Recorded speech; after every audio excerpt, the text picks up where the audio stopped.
Hi guys, you're welcome to Parenting with Dumebi. I'm very excited about today's video because I'll be sharing with you the mistakes you make that get your child to ignore you.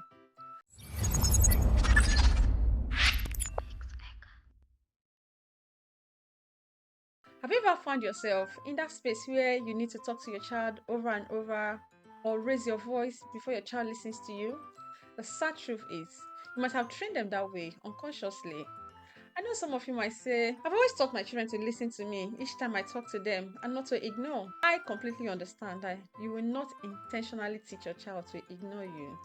But here is the thing, because children are very clever, they understand our patterns as parents. I'll give you an example here. Say you ask your child, Ryan, put your toys away. You say it the first time, a few minutes later, you come back to check, the toys is still there. Second time, you say it again. You come back a few minutes later again. The toys is still there. He didn't put them away. And you do same thing up to 3 times, 4 times, 5th time. Some even go up to 10 times. At this point, naturally, you're already getting angry, irritated, you're feeling disrespected, disobeyed, or even undervalued. What do you do next? You blow your lid from the pressure. That means you raise your voice, right? Or change your tone into a serious one, including your gestures. Now, this is what happens. Because you do this every single time you want your child to do as they are told or to listen, it forms a habit or a pattern that until you raise your voice before your child can do what you have asked them to do, and see what your child learns.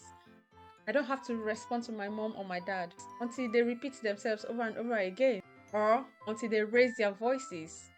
I know some of you might be wondering, what do I do then? How can I change these habits?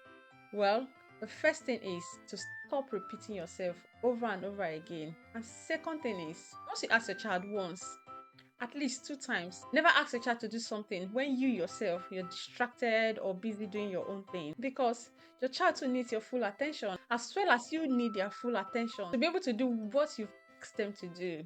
I know getting your child's attention can be a difficult thing to do, but the truth remains you need your child's full attention. And one way you can achieve this is by taking away whatever it is that they are playing with. Say if they're watching TV, you can turn the TV off. And the next is give your child simple and clear instructions. With this, I mean provide them specific and age appropriate instructions. And remember to get down to their levels. Never use phrases like, stop pouring water on the floor. Stop climbing on the table. No, no, no. Don't touch it. Can you stop, please?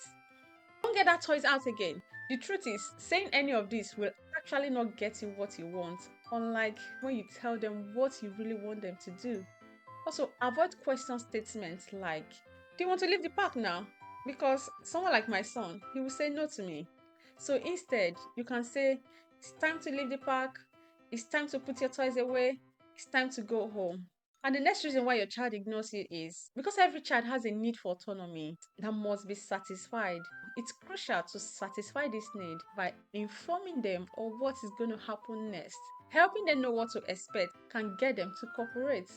Also, if they don't want to do what you want them to do, this is where wisdom comes to play. So what you do is use what they enjoy doing to get them to do what you want them to do. Say for example, you want them to leave the park, right? And they don't want to leave. And you know they enjoy running.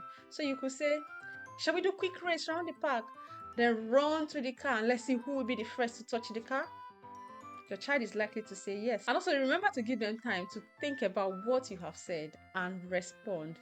While waiting for them to respond, stay very close to them and look at them.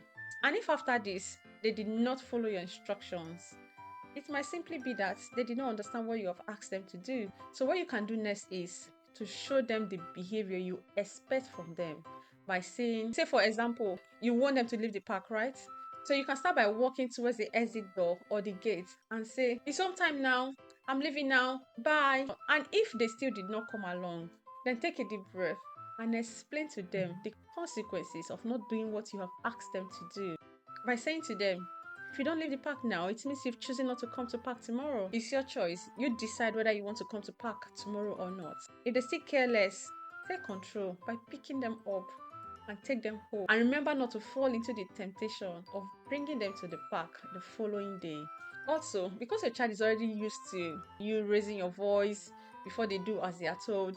Using consequences might be very difficult at first, but again, consistency with your child is the way out here. Ensure you carry out what you have said, otherwise your child will not respect you and they won't trust you anymore because you said you were going to do something and you didn't do it. So what do you think about this video? Please leave all your thoughts in the comment section.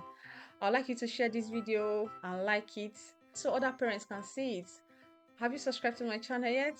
What are you waiting for? Please hit the button now and remember to turn your notification button on so that whenever I upload a new video, you'll be the first to see it. My next video, I honestly look forward to seeing you. Bye bye.